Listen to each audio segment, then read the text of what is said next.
Saan kaya humuhugot ng tapang lakas ng loob si Senador Bato de la Rosa? Ngayon na kanyang sinasabi na handang-handa na raw siya na harapin ang iso sa ICC. Ngayon na siya ay nahalal muli bilang senador ng Republika. Kaya ko nitatanong yan kasi noong nakaraan, before election, wala nang mahuli. Before at after mahuli si Digong Duterte, nung una na hindi pa nahuli si Duterte, sabi niya, haharapin niya. Hindi siya natatakot, hindi siya magtatago. At sasamahan daw niya ang dating Pangulo kung ito'y hulihin. Pero nung mahuli si Duterte at dinala sa dahig sa ICC, nagbago ang pananaw ni Bato at sinabi niya, hindi siya magpapahuli. At hindi siya naniwalang legal ang pagkakahuli kay Duterte, kaya hindi siya papayag na gano'n ang mangyayari sa kanya. Ngayon, after election, nagbago na naman. Ang sinasabi niya ay, handa na siya, haharapin niya itong isyong ito. Yung kapangyarihan niya na siya'y senador na nakaraang 6 na taon, ngayon ay bagong senador sa susunod na 6 na taon. Wala namang pagkakaiba yun eh. Pero bakit nagbago ulit? Dahil ba meron na siya ng kakampi ngayon na ilang senador? Dahil ba tapos ng eleksyon? Pero ang Philippine government ang siya magpapatupad ng batas sakali na dumating ang warrant of arrest. Hindi naman po nawawala sa listahan si Bato de la Rosa, Bongo at Sara Duterte sa listahan ng ICC na pwedeng panagutin doon sa kaso katulad ng kinakaharap ni Duterte Crime Against Humanity. Di ba? Ang Republic Act 9851, Section 17, ay hindi pa naaamyendahan. Yan ang kapangyarihan ng Estado under President Marcos kung bakit nila itinal-over at ibinigay sa ICC si Duterte. Maliban doon dahil sa warrant of arrest. Kung sakaling dumating ngayon kahit tapos ng eleksyon at senador na uli, itong si Go Bato at Bato de la Rosa, sa tingin ba ninyo hindi papatupad ng Malacanang, ng Executive Department, ang kalintulad na ginawa na batas tungkol kay Duterte? Abay, malabo yan. Mas masama, mas mahirap pag hindi ginawa ng Executive Department na ipatupad yung batas na ginawa kay Duterte at hindi magagawa sa iba. Dahil sasabihin niya, mayroong personal na galit kay Duterte, kaya ginawa. Kaya hindi pwede yun.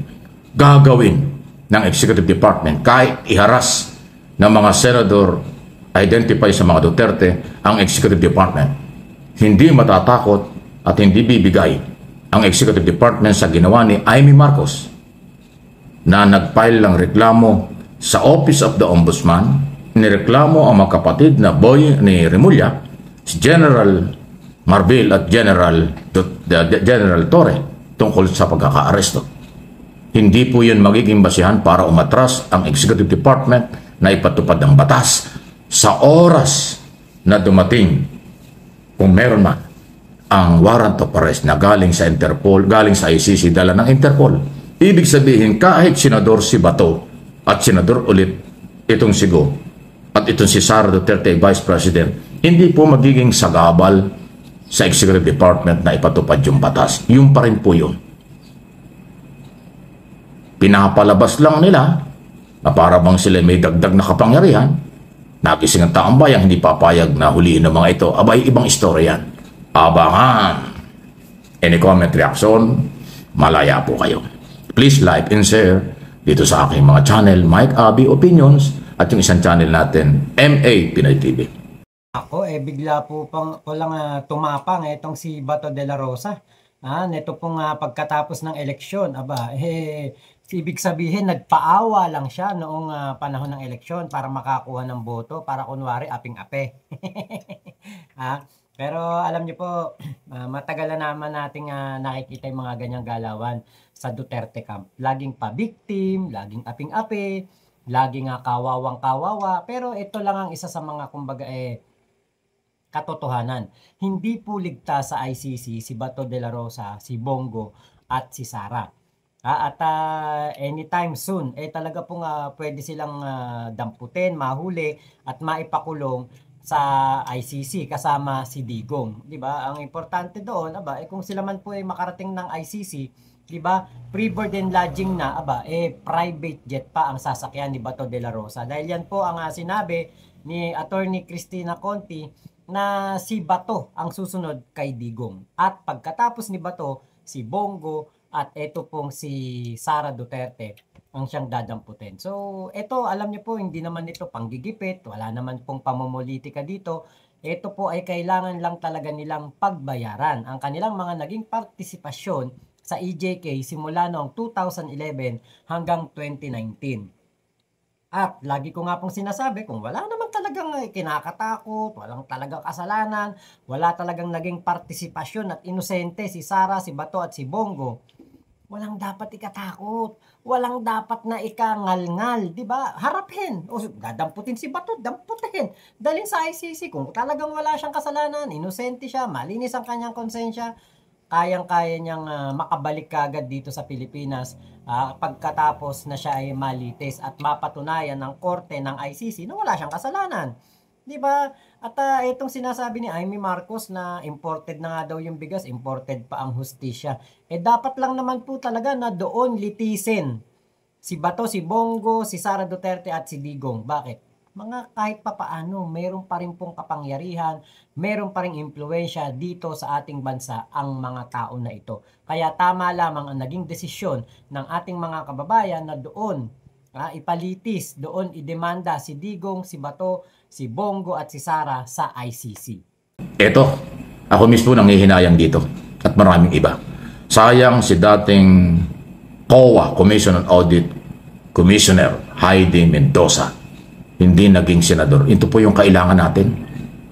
May background sa auditing, accounting, tungkol sa paggamit ng pera, tamang paggamit ng pera, naaayon sa batas na paggamit ng pera para labanan ang korupsyon. Pero hindi po ginawang senador ng mga tao, ng mga botante. Ako binoto ko ito. Before election, sinasabi ko pa nga, magaling itong si Heidi Mendoza. Ito yung kailangan natin pero hindi pinagkalooban. Kung ikukumpara natin si Mendoza, pasintabi na po, doon sa mga nanalong mga ilang senador dyan, malayong malayo. Yung credential, katapatan, galing at marami pang iba. Malayo si Heidi. Pero ang problema, ayaw iboto ng mga tao. Dahil ang tingin nila, hindi nila kilala o walang gaanong background sa politika, hindi ko ngayon ang basehan Ibinoto natin yung mga sikat. Binoto natin yung mga dati na, ano mangyayari? Sayang. Sayang si Heidi. Sana sa next election, mag-try ulit ito. Ito ang kailangan natin. Pero hindi nga po pinagkalooban. Maliit yung botong nakuha niya.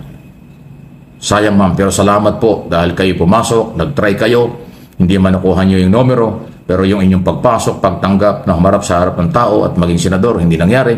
Yan po yung isa na rin karangalan ng mga Pilipinong naniniwala sa inyo.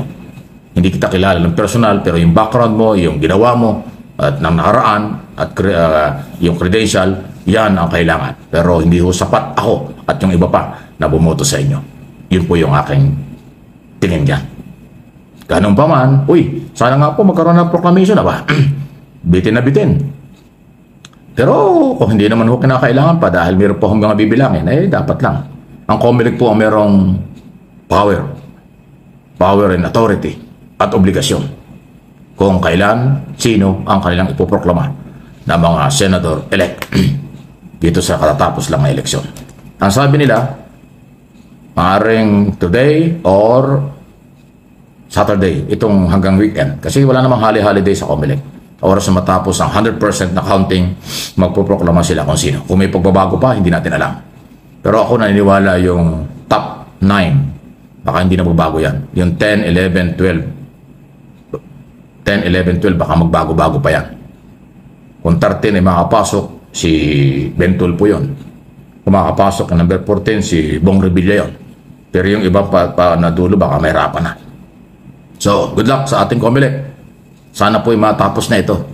Nakabantay ang international community. Actually, ang European Union, European Observer, nagdududa or nababagalan.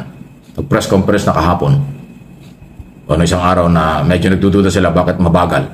Marami mga bansa na merong kinatawan dito sa Pilipinas para mag-observe. Yun naman ay illegal. Kahit sa Amerika, pag may eleksyon, ang Pilipino at iba pang mga bansa nag-observe sa eleksyon sa Amerika. Ganun po, normal lang yan. yung observer na mga iba-ibang lahi, iba-ibang bansa na may kinatawan dito ay nag-aabang kung ano nangyari. Kung kaya na ba natin talaga ang computerized at mabilis na eleksyon. Pero medyo nabagalan. Natapos ang eleksyon ng maayos pero yung counting nagkaroon ng medyo mabagal pa. Sana maayos ito sa lalong madaling panahon para hindi masarado sa kaisipan ng iba na nagduda sa resulta ng eleksyon. Tapos ng eleksyon, tulungan natin ang COMELEC na matapos ang maayos na bilangan at proclamation para makamove on ang lahat. Okay? Magtrabaho na. Trabaho, trabaho, trabaho. Naghihintay ang pamahalaan at ang taong bayan sa maidi-deliver na kaalaman at dapat gawin ng mga elected official from local to national. Please like and share ang video ito. Isa po ako sa mga bumoto para diyan kay Ma'am Heidi Mendoza kasi ako nakita ko ang kanyang ginawa noong siya ang COA director at nakita ko rin na yung kanyang mga pinag-aralan, yung pong kanyang qualities, kanyang kakayahan, tamang-tama po, akmang-akma sa isang senador. Kailangan natin ng isang senador na magaling na auditor.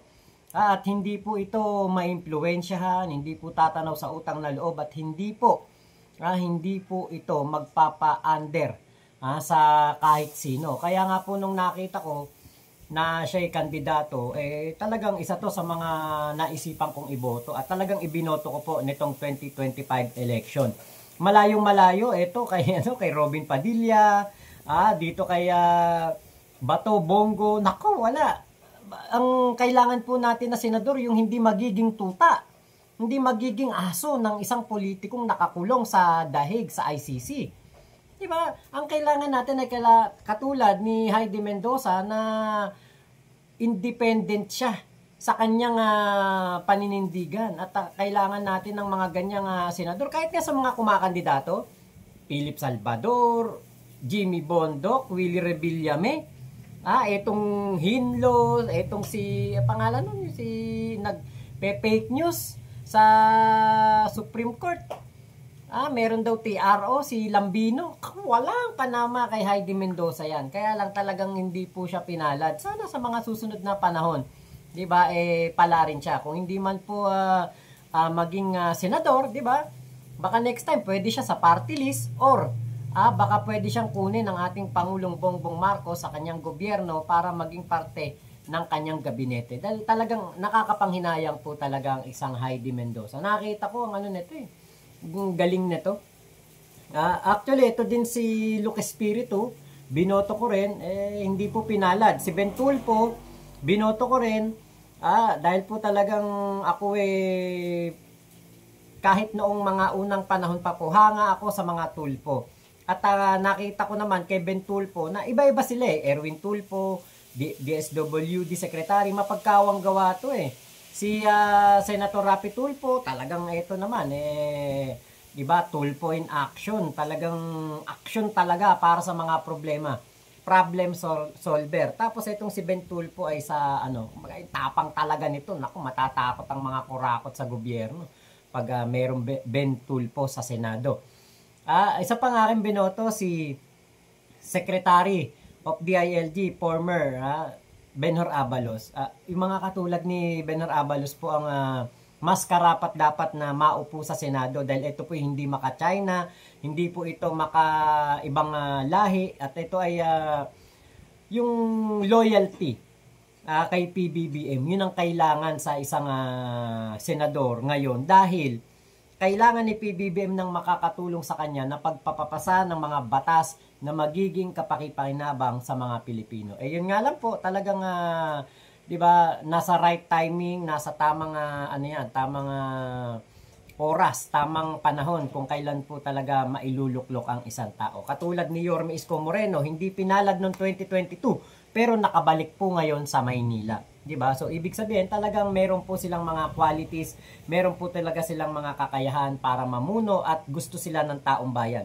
Pero, right timing ang kailangan. So, yun lamang po. Maraming salamat sa pagsama nyo dito sa aking vlog nito, Sir Mike Abe. Thank you sa iyong matinding video na aking nireaksyonan.